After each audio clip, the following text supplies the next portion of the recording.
एक आई 9 महिने बाळ पोटात वाढवते. त्या 9 महिन्यात अनेकदा हॉस्पिटलला चक्रा, गोळ्या, इंजेक्शन, उलट्या एवढा सगळा त्रास सहन करून एका आईला बाळ जन्माला येतं. त्या बाळाला मायेने छातीशी कवटाळले असता तिला सांगितलं की हे बाळ तुझं नाहीस. तर हे सगळं खरंच घडलं आहे. हरियाणाच्या गुरुग्राम मध्ये राहणाऱ्या मीनू आणि राहुल राठोड यांच्यासोबत हे घडलं. IVF ट्रीटमेंट घेतली, 9 महिन्याची गरोदरपणाची काळजी घेतली, जुळ्या मुलींचा जन्म झाला आणि त्यानंतर DNA रिपोर्ट पाहिले असता सगळ्यांनाच धक्का बसला. हा धक्का इतका मोठा होता की मीनूची स्मरणशक्ती जाऊ लागली. राहुलच्या 80 वर्षाचे आजोबा मानसिक धक्क्यात गेले आणि आता हे कुटुंब विचारतंय एकच प्रश्न, आमची स्वतःची मुलं कुठं आहेत?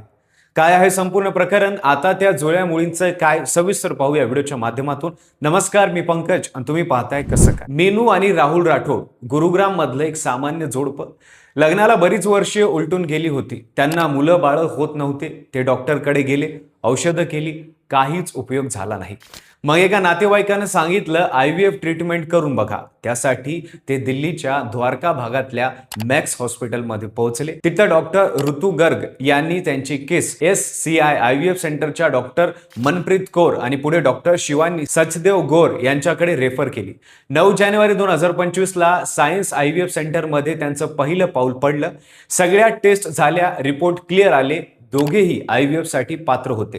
8 फेब्रुवारीला राहुलने शुक्राणू आणि मीनूची अंडी घेऊन 5 एम्ब्रियो तयार करण्यात आले आणि 14 मे 2025 ला त्यातले 3 एम्ब्रियो मीनूच्या गर्भाशयात प्रत्यारोपित करण्यात आले. पुढच्याच महिन्यात सोनोग्राफीत कळलं जुळे आहेत. महिने सतत गेले. मीनू आणि राहुलने एक एक दिवस मोजले. 5 जानेवारी 2026 ला 2 गोंडस मुली जन्माला आल्या.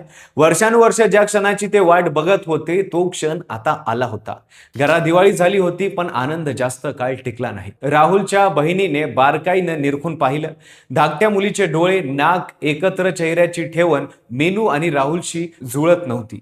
चेहऱ्याचं सौंदर्य ईशान्य भारतातल्या लोकांसारखं दिसत होतं. नुकताच जन्म झाला असेल, सूज असेल असं वाटून राहुलने पहिल्या दिवशी दुर्लक्ष केलं.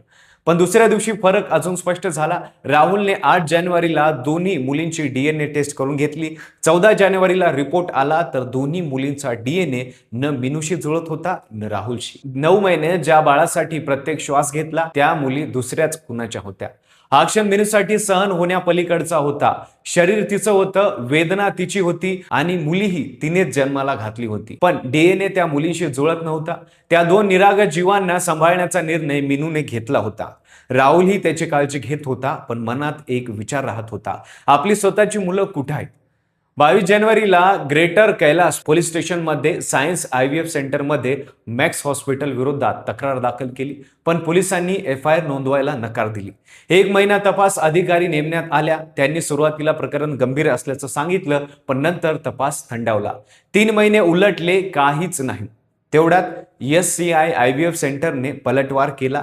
त्यांनी आरोप केला की राहुल आणि मीनूने स्वतःचं डबल डोनर प्रक्रियेसाठी संमतीपत्र सही केली होती. म्हणजे दुसऱ्या पुरुषाचे शुक्राणू आणि दुसऱ्या महिलेची अंडी वापरण्याची परवानगी त्यांनीच दिली होती. हे कागदपत्र कोर्टातही सादर केले, पण राहुलने त्याचा पर्दाफाश केला.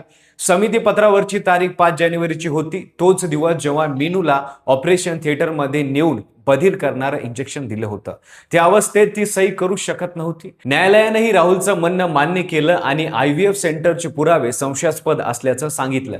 त्यानंतर IVF सेंटरने राहुलला बोलवून घेतलं आणि प्रकरण दाबवण्यासाठी पैशाची ऑफर केली. राहुलने नकार दिल्यावर त्याला जीवे मारण्याची धमकी देण्यात आली असल्याचं त्यांनी सांगितलं. हे सगळं राहुलने रेकॉर्ड केलं होतं, पोलिसांना दाखवलं, पण तरीही कारवाई नाही. राहुल एकट्याने लढत राहिला. आरोग्य मंत्रालय, ART विभाग, राष्ट्रीय महिला आयोग अशा अनेक दरवाजे ठोठावले.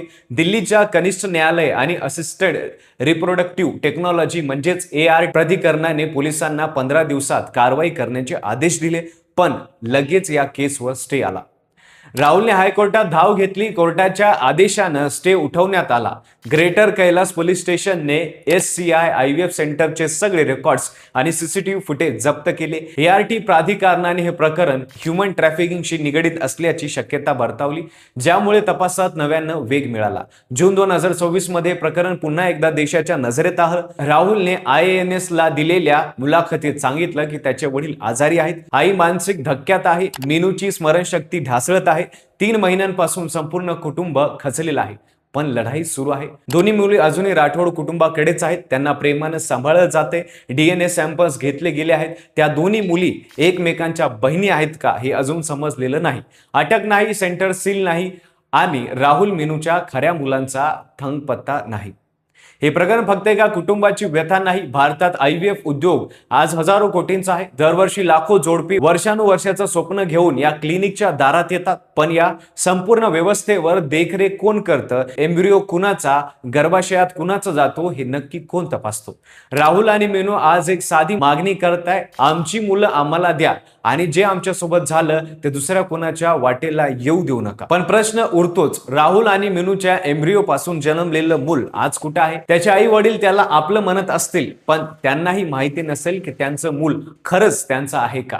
या प्रश्नाचं उत्तर जोपर्यंत मिळत नाही तोपर्यंत प्रकरण बंद होणार नाही आणि बंद होऊही नाही. पण गोष्ट ही सुद्धा आहे की पोलीस अशा प्रकरणात लवकर गुन्हा का नोंदून घेत नाहीत? त्यांच्यावर कोणाचा दबाव असतो का? या IVF सेंटरवर कुणाचीच नजर नसते का? हे असे प्रकरण थांबवण्यासाठी सरकारने काय पाऊल उचलले पाहिजे? तुमचे मत कमेंटमध्ये नक्की सांगा. व्हिडिओ आवडला असेल तर लाईक करा. चॅनलवर नवीन असाल तर चॅनलला सबस्क्राईब करायला विसरू नका आणि पाहत राहा फक्त कसं.